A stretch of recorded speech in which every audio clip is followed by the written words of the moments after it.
नमस्कार।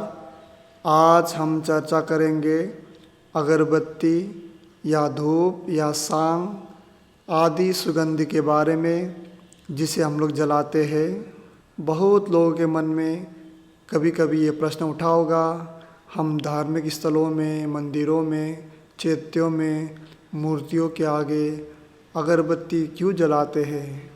भगवान बुद्ध के समय में ज़्यादातर धर्म चर्चा संध्या काल में ही होता था। सारे दिन जीवन यापन करने के लिए अपना अपना काम धाम करके राजा, महाराजा, मंत्री, व्यापारी, किसान, मजदूर और कुछ महिलाएं भी बुद्ध के पास धर्म सुनने जाते थे। और आपने देखा होगा, सांझ के समय मच्छर और बहुत सारे छोटे छोटे जीव सक्रिय हो जाते हैं, हमें काटना शुरू कर देते हैं। उस समय में भी बहुत सारे मच्छर सांझ के समय सक्रिय हो जाते थे और धर्म श्रोताओं को काटते थे। इसलिए उस समय अगरबत्ती या धूप या सांग या कोई सुगंधी जलाया करते थे, जिससे कि वो मच्छर या अन्य जीव साधकों को या धर्म श्रोताओं को ना काटे, उनसे थोड़ा दूर रहे। और आपने देखा होगा, बहुत सारे पेड़ पौधे होते हैं जो बहुत ही सुगंधित होते हैं और उसके धुएं में औषधीय गुण भी होते हैं, जैसे चंदन हुआ। और पहाड़ों में पाए जाने वाले धूप या सांग के पेड़ जो बहुत ही सुगंधित होते हैं, जिसको सुबह शाम जलाने से मानसिक तनाव, सिर दर्द आदि में राहत भी मिलता है और आप में ताजगी भर देता है।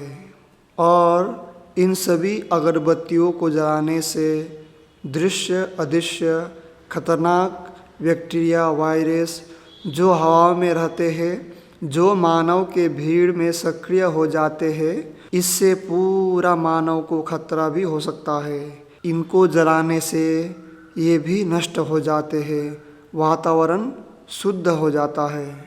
इसीलिए उस समय लोग अगरबत्तियाँ या धूप या सांग को जलाया करते थे।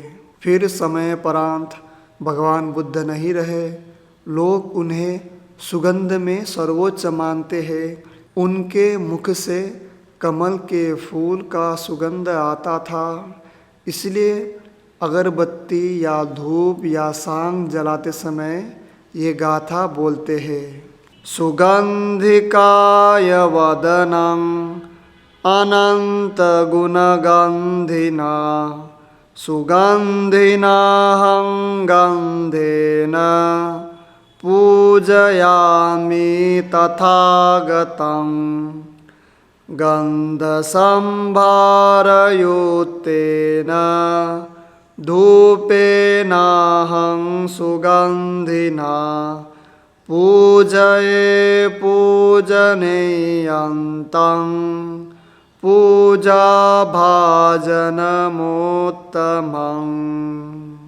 अर्थ है, मैं सुगंधि युक्त शरीर एवं मुख वाले अनंत गुण सुगंधि से पूर्ण तथागत बुद्ध की सुगंधि की सुगंध से पूजा करता हूँ। गंध से युक्त धूप की सुगंधि से मैं उत्तम पूजा के योग्य पूजनीय भगवान बुद्ध की पूजा करता हूँ। इस प्रकार साधक साधिका को सब कुछ जानते हुए विहारों में, चैत्यों में, बोधि वृक्ष में, धार्मिक स्थलों में, बुद्ध मूर्ति में, अपने घरों में पूजा पाठ, मान सम्मान और आध्यात्मिक क्रियाएं करते हुए अगरबत्ती, धूप, सांग आदि सुगंधि को जलाना चाहिए, जिससे सभी मनुष्य, जीव जंतु इस प्रकार के खतरनाक वायरस, बैक्टीरिया से बचे रहे।